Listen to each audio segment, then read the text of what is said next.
बिस्मिल्लाहिर्रहमानिर्रहीम। अस्सलाम वालेकुम। कैसे हैं आप सब? आई होप कि आप सब जहाँ भी है ईमान और सेहत की सलामती के साथ होंगे, खुश होंगे। अल्लाह पाक आप लोगों को ऐसे ही खुश रखे। जैसे कि हम सब लोग जानते हैं, हिंदू धर्म में मृत शरीर को मतलब डेथ बॉडी को जलाया जाता है, दफनाया नहीं जाता।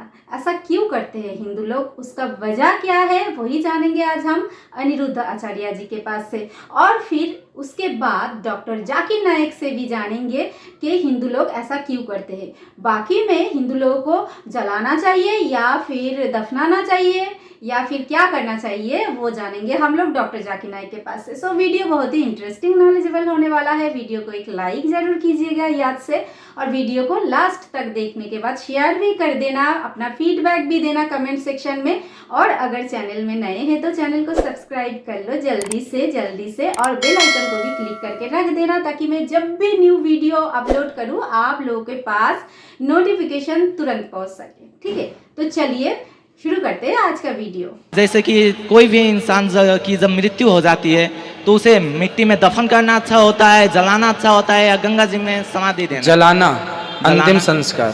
क्यों अच्छा होता है वो कुछ व्याख्या कर दीजिए हमारा। क्योंकि पंच तत्वों से शरीर बनता है। जी हाँ। अग्नि ही एक ऐसा तत्व है जो पांचों तत्वों को पांचों में लीन कर देता है।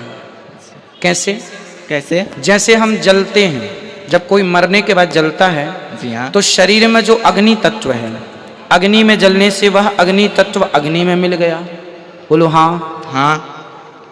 वायु तत्व निकल के वायु में मिल गया। बोलो हाँ। हाँ। जल तत्व भाप बन के उड़ गया। जी हाँ। हाँ। बचा आकाश तत्व, तो आकाश तत्व आकाश में, फिर बची मिट्टी तत्व तो राख बच गई। जी हाँ। अब आप किसी को जमीन में गाड़ देंगे तो जमीन में गाड़ने के बाद मिट्टी तत्व, पृथ्वी तत्व तो पृथ्वी में मिल जाएगा, जल तत्व जल में मिल जाएगा, पर मिट्टी के अंदर आकाश तत्व कैसे मिलेगा? पहला, ठीक है। ठीक है। दूसरा तत्व अग्नि तत्व मिट्टी के अंदर कैसे मिलेगा?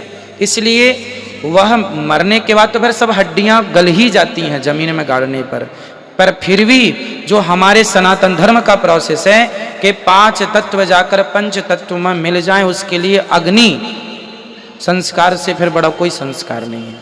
इसलिए ये साइंटिफिक है।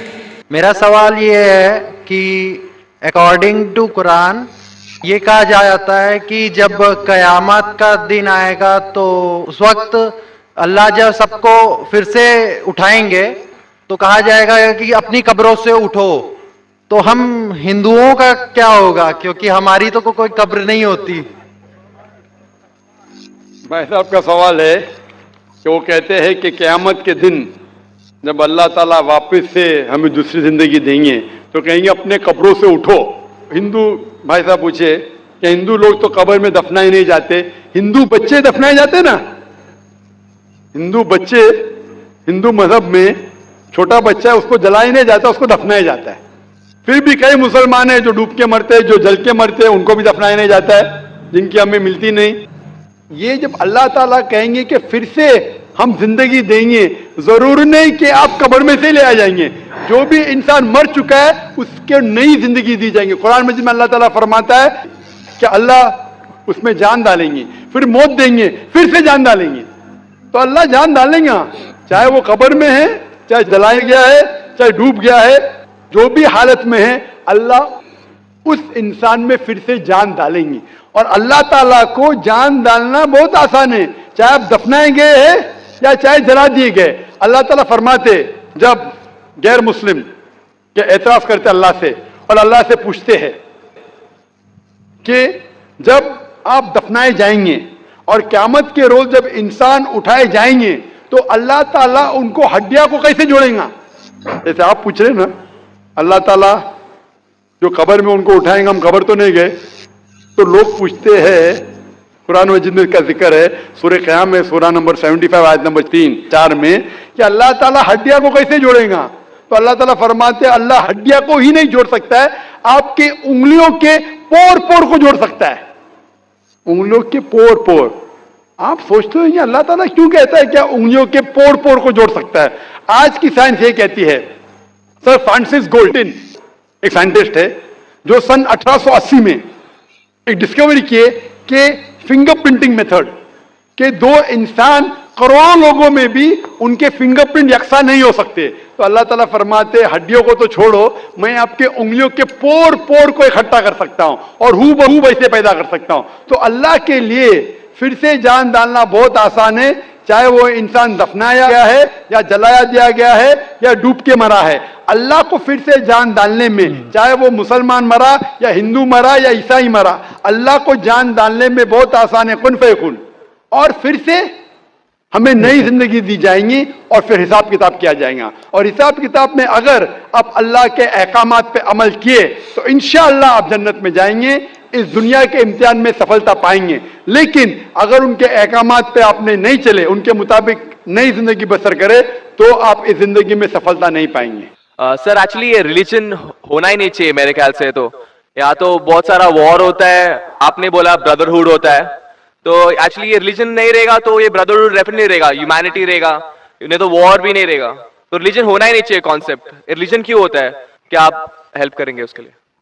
भाई साहब का सवाल है कि रिलीजन होना ही नहीं चाहिए, ये मजहब होना ही नहीं चाहिए। ये मजहब की वजह से वॉर होता है, झगड़ा होता है। आप कहते भाईचारा बढ़ता है, वॉर होता है। सिर्फ ह्यूमैनिटी होना चाहिए।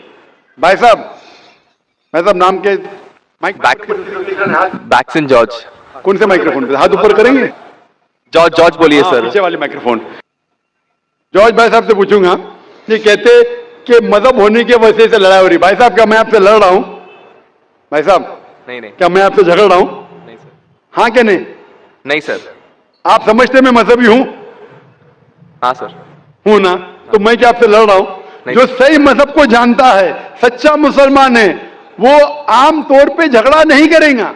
क्योंकि कुरान मजीद की आयत है, सूरह माइदा की सूरा नंबर 5 आयत नंबर 32 में लिखा है कि अगर कोई भी मुसलमान, चाहे मुस्लिम हो या गैर मुस्लिम हो, अगर किसी का कत्ल करता है, चाहे मुस्लिम या गैर मुस्लिम का, बिना कोई वजह के कत्ल के बदले कत्ल, या अगर उसने इस जमीन पे if he has caused corruption in the land, इन दो वजह के अलावा अगर कोई इंसान दूसरे इंसान का कत्ल करता है, गोया के ऐसे है कि सारे इंसानियत का कत्ल कर रहा है। मैं आपको एक मिसाल दूंगा। जब मैंने लेक्चर दिया था टेररिज्म मुस्लिम मोनोपोली, तो अक्सर जैसा हमारा सेशन होता है कि गैर मुस्लिम को पहले चांस दिया जाता है, तो जब मैं कह रहा था इस्लाम के बारे में, इस्लाम की क्या राय है दहशतगर्दी के बारे में, जिहाद के बारे में, तकरीर के दौरान मैं मिसाल दे रहा था कि मुसलमान टेररिस्ट नहीं होते अक्सर, और इस्लाम मजहब टेररिज्म के खिलाफ है, दहशत के खिलाफ है। सवाल जवाब के मौके पे एक हिंदू ने मुझसे सवाल पूछा कि जाकिर भाई, जो गुजरात में हुआ, जो मुसलमानों के साथ जो गलत हुआ, जो मुसलमान औरत के साथ बलात्कार हुआ, अगर मैं होता तो मैं भी हिंदुओं को यहां चुन चुन के मारता था।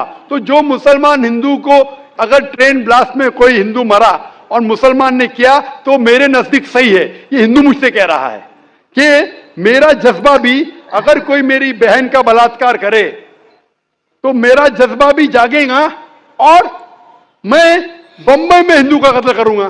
कौन कह रहा है? हिंदू मुझसे कह रहा है। तो मैं उसको जवाब देता हूं, भाई साहब आप बिल्कुल सही कहते हैं। आम इंसान यही सोचेगा, आम इंसान यही सोचेगा, और आप आम इंसान जैसे सोच रहे हैं और सब पब्लिक में तालियां बज रही थी। लेकिन मैं आम इंसान नहीं हूं, मैं मुसलमान हूं। मेरा मजहब, मेरा कुरान, मेरा रब मुझे इजाजत नहीं देता है, अगर कोई हिंदू ने किसी मुसलमान का कत्ल किया है या कोई औरत का बलात्कार किया है, मैं वही मजहब के इंसान को बंबई में उसका कत्ल नहीं कर सकता हूं। यह इजाजत ही नहीं है। अगर मैं शायद मुसलमान नहीं होता तो मैं कहता था हाँ वो हिंदू से आप सही कह रहे हैं। मेरा मजहब मुझे इजाजत देता ही नहीं। ये आपकी इंसानियत है जो कह रही है। मुसलमान होने के लिए इंसान होना फर्ज है, लेकिन इस्लाम इंसानियत से ऊंचा है। क्योंकि मैं मुस्लिम हूं, कितना भी जज्बा मुझ में होगा, लेकिन मैं मेरे रब, मेरे खालिक, मेरे अल्लाह सुब्हानहू व तआला के हुक्म के खिलाफ नहीं जा सकता हूं। जो शख्स ने कोई मुस्लिम औरत का बलात्कार किया उसको पकड़ो और उसको पुलिस के हवाले करो, पकड़ के सजा दो, लेकिन दूसरे इंसान को वही मजहब के अगर मैं कत्ल करूंगा, ये बिल्कुल इस्लाम के खिलाफ है। आप सोचिए, हिंदू के रिश्तेदार सोचने लगेंगे ना ये कैसा मुसलमान, कैसा इस्लाम मजहब है? मेरे भाई ने क्या गलती किया था कि उसका कत्ल हुआ? मजहब नहीं सिखाता आपस में बैर रखना। हिंदी है, वतन है, हिंदुस्तान हमारा। आप जो कह रहे इंसानियत का सबक जो कह रहे हैं आप, इंसानियत अच्छी चीज है, लेकिन इस्लाम इंसानियत से ऊपर है। इस्लाम इंसानियत से और ऊंचा है। और जब आप मजहब सीखेंगे तो कई चीज जो इंसान जज्बे से करता है जो गलत है, अगर आप सच्चे मजहबी है तो ये गलत नहीं कहेंगे, ये गलत काम कभी भी नहीं कहेंगे। जो लोग मजहब के नाम पे गलत काम करते हैं उनको दोषी ठहराइए, मैं आपके साथ हूं। लेकिन कहना कि मजहब के वजह से ये दंगे फसाद होते हैं और जंग होती है, बिल्कुल गलत। मैं पूछना चाहता हूं, आप हिस्ट्री में पढ़िए, हिस्ट्री में पढ़िए अशोका ने जब लाखों लोग का कत्ल किया, कौन से मजहब का था वो? कौन से मजहब का था? उसका मजहब ही नहीं था। जितने लोग अक्सर कत्ल करते वो नाम के लिए होंगे, क्रिश्चियन या बुद्धिस्ट या कोई मुस्लिम होगा, लेकिन वो मजहब को फॉलो ही नहीं करते। आप तारीख में देखिए, आप तारीख अगर देखेंगे, मैं पूछना चाहता हूं कि जितने कत्ल आज हो रहे हैं, जितने कत्ल आप देखते हैं कि ये कत्ल क्यों हो रहे? अमेरिका अफगानिस्तान पर हमला क्यों किया? क्यों किया? मजहब के लिए। क्यों किया?